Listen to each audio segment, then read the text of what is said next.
Sigway Attorney Ray, kay ikaw man nag-ingon nga dili makaon ang demokrasya kinahanglan adunay sulod sa tiyan. So hisgutanan kalabutan sa wage increase, Attorney Ray, kay may napasar atong Senado 100 pesos across the board wage increase. Unsay imo panglantaw ani, Attorney? Bagay ba jud nga ihatag kini sa ato ang mga mamumuo? Wala yung pros and cons, no? Although overall ni-agree ta sa anang concept, no, sa pag-implement kaning giningon bumbued ng legislated ang pasabot nga balaod na mismo ang Kongreso na mismo ang mo fix sa atong sweldo. So ang term ni bumbued na living wage manggod, no, kanang mabuhi. Yes, oo. Mabuhi ang ordinaryong mamumuo, no, kanang mga empleyado. So sa atong batakang balaod, wa man naka-mention din na kanang giningon nga minimum wage. Ang nakabutang na living wage. Mabuhi pagod ang usa ka pamilya, usa ka tao, sana nga sweldo.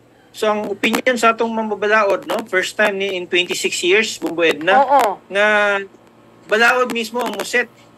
No, dili na kanang giningon nga kanang regional tripartite council nga moagi pagka consultation no, sa mga employers, sila na muset nga ilang pagtan-aw nga morning reasonably nga sweldo nga mabuhi ang ordinaryong empleyado.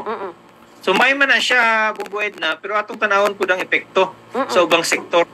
No, di man ni siya fair nga atong mingon nga sige muguta na, no, kay ang konsepto may man yun siya. Dako nang tabang sa ordinary nga mga workers, but dapat prepared ta sa epekto labi na sa mga gagmay nga mga negosyante.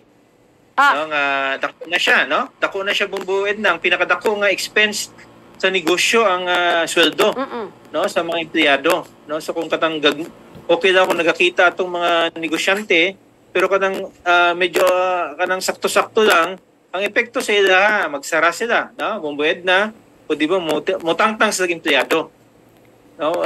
Instead ng ilang empleyado pulo na lang, may mong lima na lang tungod kay para mo comply sa requirements sa atong balaod.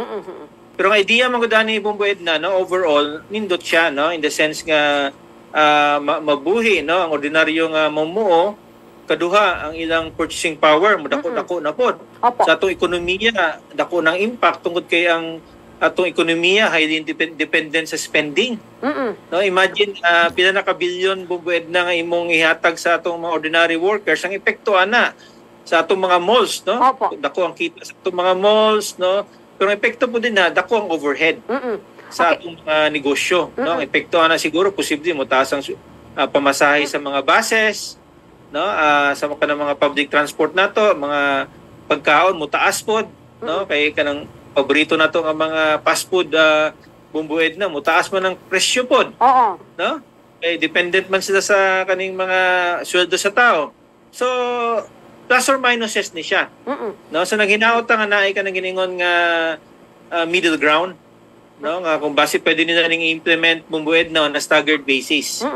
No, pag 100 pesos in 2 to 3 years, no, anang pamagi para ma-ready po sa atong mga negosyante ang ilang mga negosyo.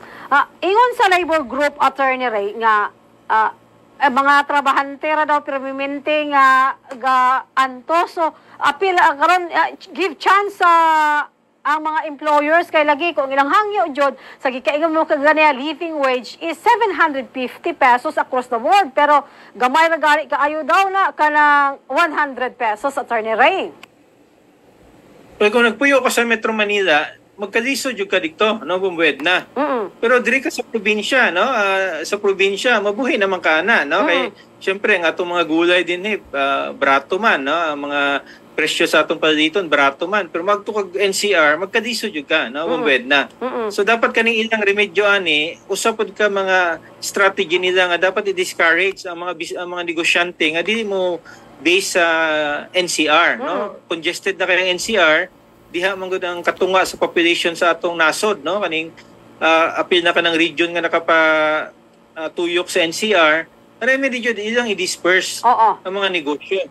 Kay kung mao nang sweldo nimo tapos dikto ka sa Manila, walang jud magkalisod ka bumbued na, pero kung diri ka sa Jensan, okay na ka na, no. Okay na ka sweldo, for example 600 pesos nga minimum wage, okay na ni diri sa Jensan. Pero kung magtukag NCR sweldo kag 600 to 700 pesos magkalisod jud ka bumbued na sa nga klaseng minimum living wage, no? So dapat kaning sweldo i-address po nilang issue sa kanang opportunity sa ubang mga area sa atong nasod.